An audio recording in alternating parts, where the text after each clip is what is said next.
यहां धर्म का तात्पर्य धार्मिक मान्यताओं से नहीं है, बल्कि हमारे कर्तव्य से है। जैसे ही हम किसी पर कोई प्रश्न करते हैं, सामने वाला तपाक से बोल उठता है, पहले अपना धर्म निभाओ, उसके बाद किसी पर सवाल उठाना।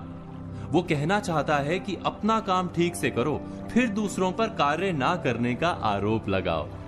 हम अक्सर एक दूसरे पर उसके धर्म पर खरे उतरने की मांग करते रहते हैं, बिना ये सोचे कि धर्म वास्तव में क्या है, उसकी हमारे जीवन में कितनी भूमिका है।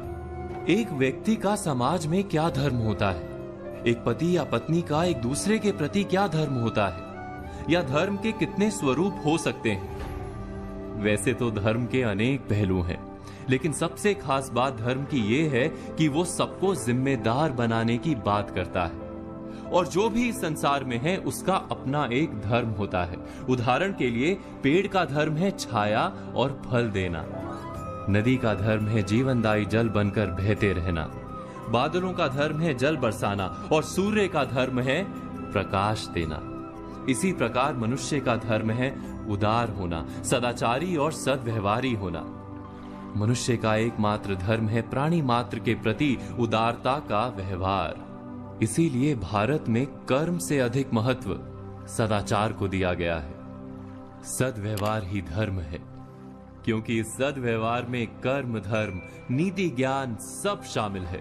धर्म के अनेक रूप और प्रकार होते हैं, उसमें से एक रूप को एक कहानी के माध्यम से समझाने की कोशिश करते हैं। एक संत थे, नाम था क्षम्य मुनि। सहायता और सहनशीलता को उन्होंने अपना धर्म बना रखा था। एक दिन वो नदी से नहाकर निकले तो एक बिच्छू को पानी में बहते पाया। उनके मन में आया कि इस बिच्छू की सहायता करनी चाहिए।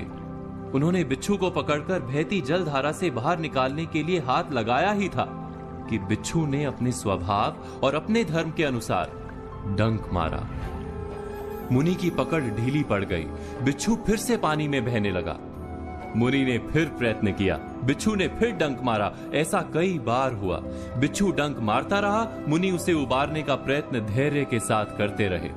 अंत में वे सफल हुए। बिच्छू को जीवन दान देकर मुनि आश्रम की ओर जाने लगे, तब तट पर उपस्थित लोगों ने प्रश्न किया कि आपने उस डंक मारने वाले बिच्छू की प्राण रक्षा के लिए इतना कष्ट क्यों सहा? मरने देना था उसे।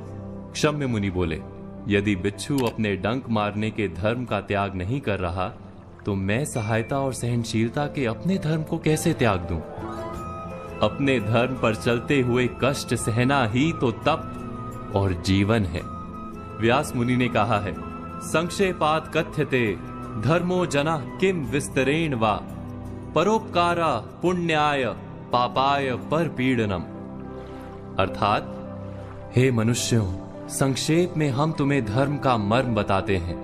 परोपकार करना ही पुण्य कर्म है, धर्म है, और परपीड़ा ही पाप अर्थात अधर्म है।